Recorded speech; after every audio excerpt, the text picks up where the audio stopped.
Today we are going to start our second unit, Poisson and hypergeometric distribution. Unit number 2, Poisson and hypergeometric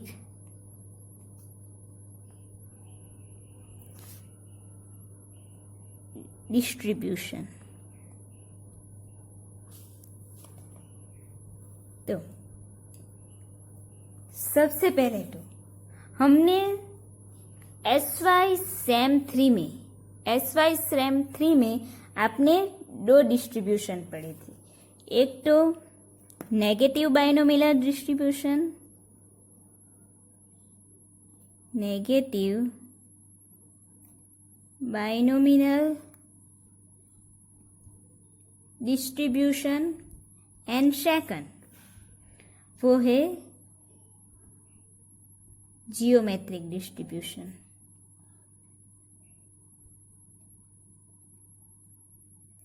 right, ये जो दोनों distribution है वो आपने same 3 में पढ़े थे. याद है सेम 3 में लास्ट यूनिट कि जिसमें negative binomial distribution and geometric distribution आप लोगों ने पढ़ा था. और इस यूनिट में आप लोग पढ़ने वाले हो Poisson distribution and hypergeometric distribution. Right, तो ये जो चारों के चारों डिस्ट्रीब्यूशन है, एक तो Poisson, hypergeometric, negative binomial and geometric, ये चारों के चारों डिस्ट्रीब्यूशन से डिस्क्रीट वेरिएबल के. ओके,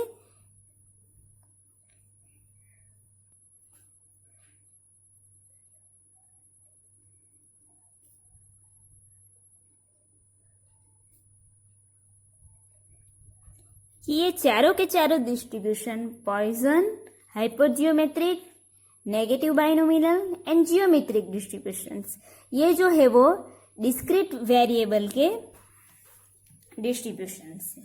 राइट, तो डिस्क्रीट वेरिएबल में क्या होता है कि मतलब ये जो वेरिएबल है उसकी जो भी डिस्ट्रीब्यूशन है उसमें हर एक की एक एक्सआई एंड उसकी पीएक्सआई होती है.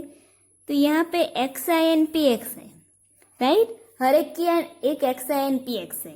सपोज एक्सआई है 1 2 3, sorry x1 x2 x3 dash xn. Right, XI है इसलिए. देन उसी तरह x1 की pxi मतलब उसकी प्रोबेबिलिटी क्या होगी px1, then px2, px3 as pxn. Right, हर एक जो भी डिस्ट्रीब्यूशन है उसकी हर एक की एक एक्सआई एंड हर एक एक्सआई की pxi होती है. अब ये जो pxi है उसका टोटल क्या होगा, हर एक जो pxi है टोटल उसका टोटल होगा कि सिग्मा pxi इक्वल टू 1. ये जो टोटल है वो ऑलवेज 1 होगा कि probability of x should be always 1. Right, तो इसे हम क्या बोलेंगे कि discrete probability distribution. Discrete probability distribution. Okay, discrete probability distribution हम कहते हैं कि. और उसी तरह आपने बाइनोमियल डिस्ट्रीब्यूशन पढ़ा होगा. Binomial distribution I think standard number 12 में. वहां पे जो भी आपने जो डिस्ट्रीब्यूशन आपने पढ़ा है वो भी है डिस्क्रीट प्रोबेबिलिटी डिस्ट्रीब्यूशन. ओके, तो इस यूनिट में हम दो डिस्ट्रीब्यूशन पढ़ेंगे. फर्स्ट है पॉइसन डिस्ट्रीब्यूशन एंड सेकंड है हाइपरजियोमेट्रिक. राइट, तो सबसे पहले हम देखेंगे पॉइसन डिस्ट्रीब्यूशन.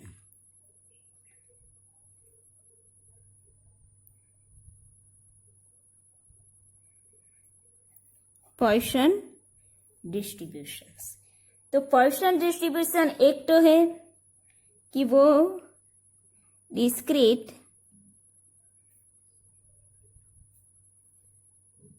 जो पॉइसन डिस्ट्रीब्यूशन है वो है कि distribution of discrete variable. Okay, first तो है कि distribution of discrete variable, then second कि उसका नाम पॉइसन, ये कैसा नाम है कि पॉइसन डिस्ट्रीब्यूशन। तो इस डिस्ट्रीब्यूशन को पॉइसन नाम के जो मैथमेटिशियन है उसने दिया था, राइट। तो इसलिए उसे पॉइसन डिस्ट्रीब्यूशन बोला जाता है। तो our French mathematicians Simons de Poisson, Simon de Poisson ने ये डिस्ट्रीब्यूशन दिया था। वो कब दिया था? तो वो दिया था 1837 की साल में, ठीक है। सिमन डी पॉइसन ने इस डिस्ट्रीब्यूशन को दिया था, इसलिए उसे पॉइसन डिस्ट्रीब्यूशन बोलते हैं। ओके, देन ये जो डिस्ट्रीब्यूशन है उसका एक फार्मूला है, उसका एक परफेक्ट फार्मूला है। तो उसी फार्मूला का यूज करके हमें इसके सारे एग्जाम्पल सॉल्व करने हैं, ठीक है। तो यहाँ पे क्या होगा कि उसका फॉर्मूला एक है कि इसकी हम प्रोबेबिलिटी सबसे पहले तो फाइंड करेंगे कि probability of x, Poisson distribution की अगर हम प्रोबेबिलिटी फाइंड करेंगे कि probability of x equal to probability of x is equal to e raised to minus m raised to x upon x factorial, right। तो probability distribution का एक formula के probability of x, उसका formula क्या होगा? e raised to minus m raised to x upon x factorial। तो हर एक example में इसी फॉर्मूला का यूज करके हमें आंसर फाइंड करना है। अब यहाँ पे जो ई है तो where e is equal to, उसकी एक पर्टिकुलर वैल्यू है 2.7183, right. E is equal to 2.7183। Then m is equal to mean, यहाँ पे जो m होगा वो होगा मीन, और m इज इक्वल टू हम लिखेंगे n into P, right. n and p का हम मल्टीप्लाई करेंगे तो हमें मिलेगा मीन, राइट। देन यहाँ पे थर्ड वैल्यू है x, तो x is equal to number of success, x is equal to यहाँ पे लेंगे नंबर ऑफ सक्सेस। तो ये तीन जो चीज है इसका यूज करके यहाँ पे प्रोबेबिलिटी ऑफ x का जो फंक्शन है वो दिया गया है, राइट। देन नेक्स्ट, ये जो पॉइसन डिस्ट्रीब्यूशन है उसे रेयर अकरेंस भी बोला जाता है।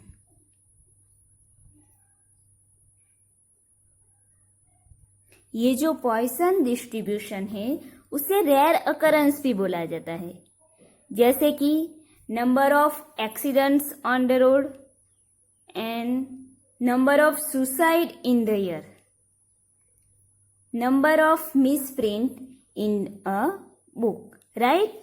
तो इससे पॉइसन डिस्ट्रीब्यूशन को रेयर अकरेंस भी बोला जाता है।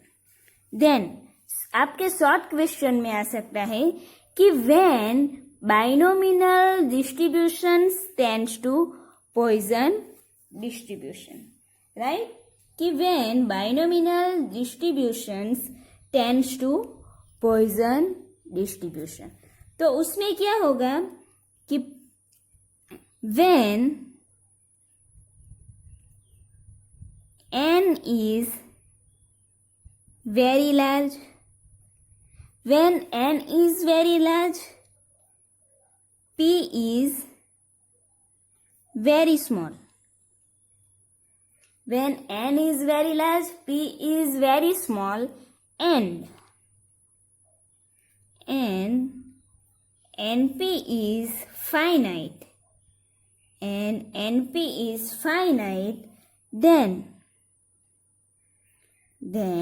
binomial distributions tends to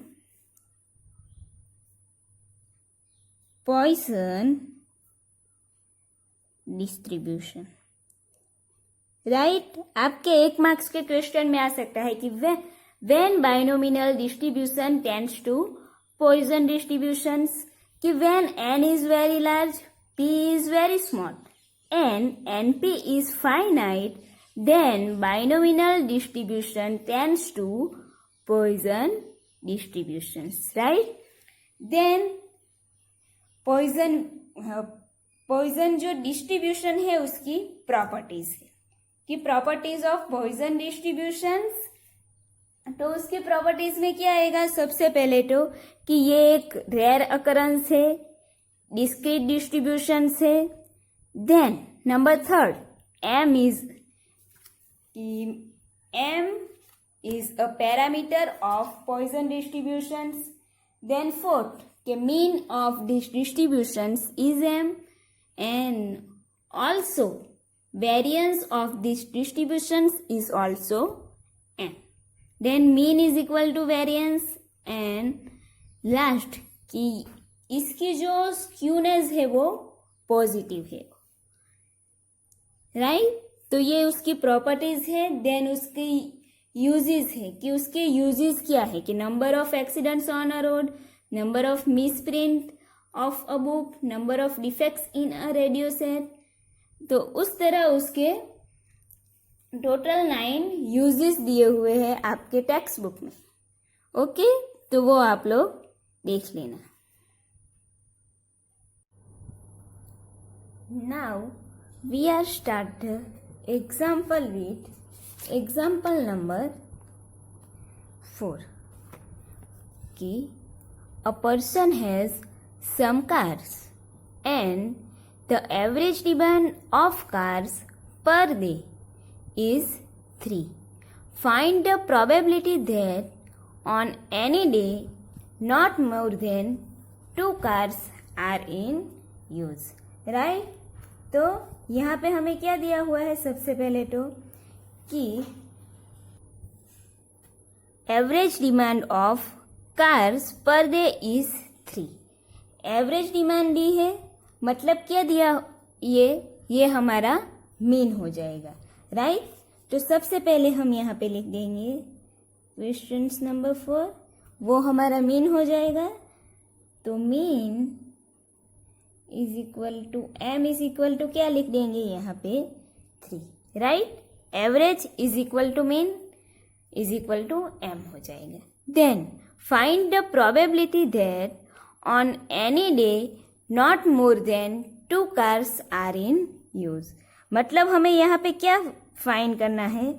not more than 2 cars. not more than 2 का मतलब क्या होगा कि 2 से कम, 2 या 2 से कम. राइट, 2 या 2 से कम मतलब क्या होगा? यहाँ पे सबसे पहले लिख देंगे कि not more than 2 cars. Right?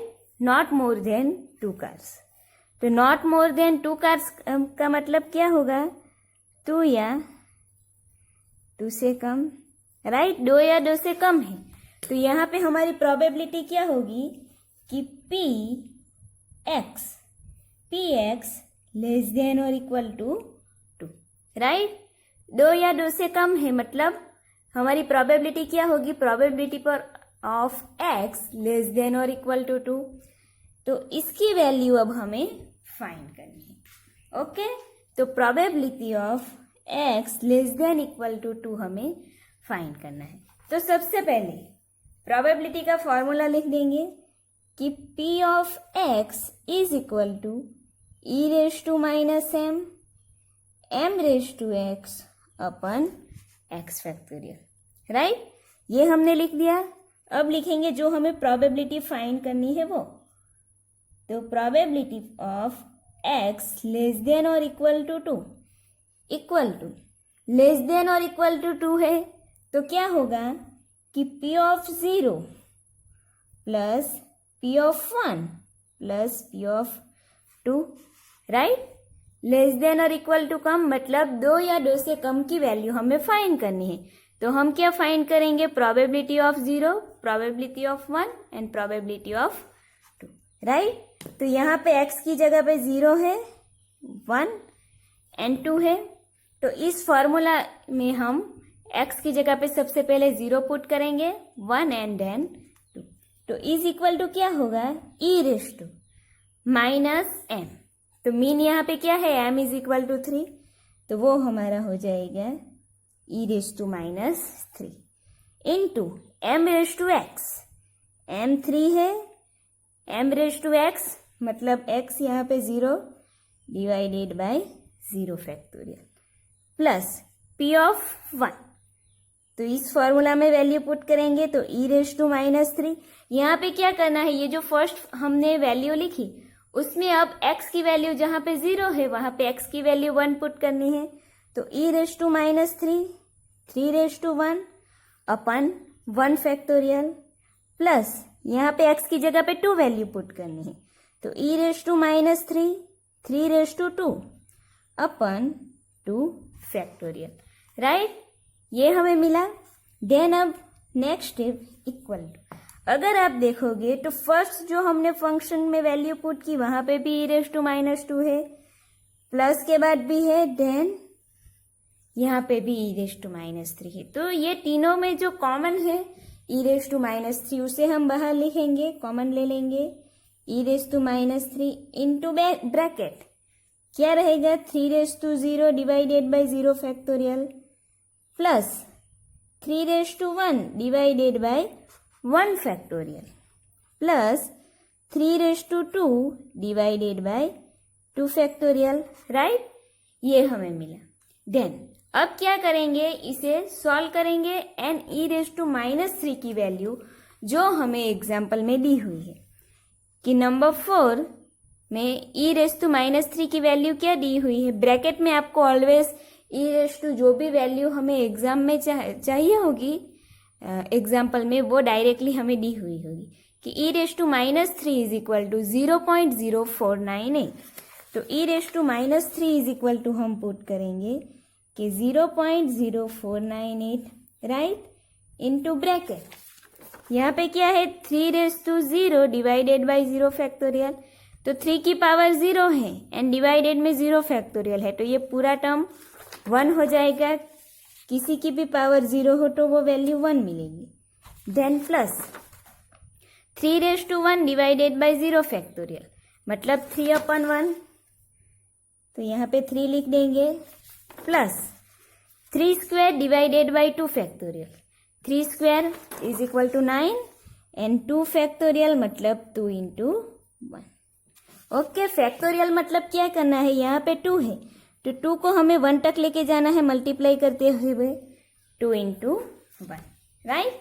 तो यहाँ पे हमने लिख दिया 2 into 1 equal to 0.0498 into bracket 1 plus 3 plus 9/2 तो वो हो जाएगा 4.5 bracket over is equal to 0.0498। इन तीनों को प्लस करेंगे तो यहाँ पे मिलेगा 8.5। देन मल्टीप्लाई करेंगे तो 0.0498 इंटू 8.5 इज इक्वल टू हमें आंसर मिलेगा 0.0498 तो हमें मिलेगा 0.4233, राइट। तो लास्ट में हमें आंसर क्या मिला कि 0.4233, right.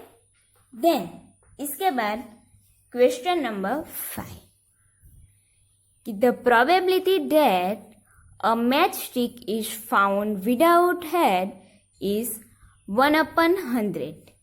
Each matchbox contains 56. Using Poisson distributions, find the percentage of number of boxes having 0, 1, 2 sticks without heads. Right? तो यहाँ पे हमें क्या दिया हुआ है फर्स्ट ऑफ ऑल तो इस एग्जाम्पल में कि a match stack is found without heads, it's 1/100 and each match box contains 56. मतलब 56 हमारे पास है, तो यहाँ पे n क्या हो जाएगा कि नंबर 5, यहाँ पे n हो जाएगा 50. राइट? एंड फर्स्ट हमें क्या दी हुई है कि match stick is found without head is 1/100. तो 1/100 है, तो वो हमारी प्रोबेबिलिटी हो जाएगी. तो probability is equal to p is equal to हम लिखेंगे 1/100. राइट? ये हो गया. देन हमें क्या फाइंड करना है कि using Poisson distributions find the percentage of number. कि परसेंटेज ऑफ नंबर फाइंड करना है number of boxes having 0, 1, 2 sticks without heads. मतलब सबसे पहले p of 0, then p of 1 and p of 2 find करना है. राइट? एंड e⁻0.5 की value दी हुई है 0.61. राइट? तो यहाँ पे हम देखेंगे तो हमें एक तो n है, यहाँ पे np है. इन लास्ट एग्जाम्पल हमें डायरेक्टली मीन की वैल्यू दी हुई थी क्योंकि डायरेक्टली हमें एवरेज लिया हुआ था. ओके?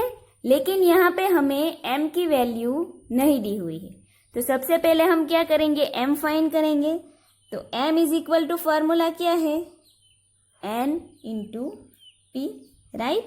तो यहाँ पे क्या होगा कि n into p equal to 50 into 1/100 is equal to क्या हो जाएगा 0.5. राइट? तो ये हमें मिला m. हमें फाइंड क्या करना है कि percentage of number of boxes having 0, 1, 2 sticks without heads. Right? तो सबसे पहले हमें p of 0, then p of 1 and p of 2 find करना है. ओके? तो सबसे पहले p ऑफ x की फॉर्मूला लिखेंगे कि e⁻m m⁻x upon x factorial. Right? Then अब नेक्स्ट क्या फाइंड करेंगे इसके बाद कि सबसे पहले p ऑफ 0 फाइंड करेंगे कि number 1 p of 0 equal to x की जगह पे 0 पुट करना है फॉर्मूला में. तो e⁻m m is equal to 0.5. तो e⁻0.5 इंटू m⁻x. तो m है हमारे पास 0.5, x is equal to 0 put करेंगे तो raise to 0 upon 0 factorial. Right? तो यहाँ पे क्या होगा e⁻0.5 है, तो उसकी वैल्यू हमारे पास एग्जाम्पल में है 0.61. तो यहाँ पे लिख देंगे 0.61 इंटू 0.5 रेज टू 0, पावर 1 0 है तो वैल्यू 1 हो जाएगी अपन 1 इक्वल टू क्या होगा 0.61. राइट? हमें यहाँ पे p0 मिला. देन नंबर 2 नेक्स्ट क्या फाइंड करना है p ऑफ 1. तो यहाँ पे लिख देंगे p ऑफ 1. अब p ऑफ 1 फाइंड करेंगे तो x की जगह पे 1 पुट करेंगे. तो equal to e⁻0.5 into 0.5 raise to x की जगह पे 1 पुट करेंगे upon 1 factorial equal to 0.61 into 0.5 upon 1 equal to क्या हो जाएगा कि 0.61 इंटू 0.5. तो हमें मिलेगा equal to 0.305. Right? Then number 3 p of 2. p of 2 find करना है तो x की जगह पे अब पुट करेंगे 2. तो e⁻0.5 raise to 2 upon 2 factorial तो यहाँ पे क्या होगा, 0.5 की वैल्यू है 0.61 इंटू 0.5 स्क्वायर मतलब 0.25 अपन 2 फैक्टोरियल मतलब 2 इंटू 1, राइट। तो यहाँ पे 0.61 इंटू 0.25 डिवाइडेड बाई 2, तो वो हमें मिलेगा इक्वल टू 7625, राइट। ये हमें मिला। तो ये हमें क्या मिली, probability of 0, probability of 1 and probability of 2। But example में क्या दिया हुआ है कि percentage of number of box, कि हमें क्या फाइंड करना है कि 6 विदाउट, जितनी भी 6 विदाउट हेड है उसका परसेंटेज फाइंड करना है, राइट। तो हमें यहाँ पे प्रोबेबिलिटी मिली। नाउ हमें फाइंड क्या करना है, परसेंटेज फाइंड करना है। तो क्या करेंगे, जो भी प्रोबेबिलिटी मिली उसे 100 से मल्टीप्लाई कर देंगे। ओके, जो भी तीनों प्रोबेबिलिटी मिली उसे हम अगर 100 से मल्टीप्लाई करेंगे तो हमें परसेंटेज मिलेगा। तो यहाँ पे 0.61 इंटू 100 तो 61% होगा। देन 0.305 इंटू 100 तो हमें यहाँ पे क्या मिलेगा, 30.5%। और यहाँ पे है 0.07625 को हम 100 से मल्टीप्लाई करेंगे तो हमें क्या मिलेगा, 7.625%, राइट। यहाँ पे हमें परसेंटेज फाइंड करना था। तो हमने क्या किया, जो भी प्रोबेबिलिटी मिली उसे हमने 100 से मल्टीप्लाई किया तो हमें यहाँ पे परसेंटेज भी लगाएंगे, राइट। ओके, तो समझ में आया। सबसे पहले हमें क्या करना था यहाँ पे कि m फाइंड करना था। इस एग्जाम्पल में हमें डायरेक्टली m नहीं दिया हुआ है, तो हमें क्या करना है, सबसे पहले तो n and p का यूज करके m फाइंड करना था। सो सबसे पहले हमने m फाइंड किया, देन हमने जो भी प्रोबेबिलिटी फाइंड करनी थी उसे फाइंड की। ये जो फंक्शन है प्रोबेबिलिटी ऑफ x का फॉर्मूला, उसका यूज करके, राइट।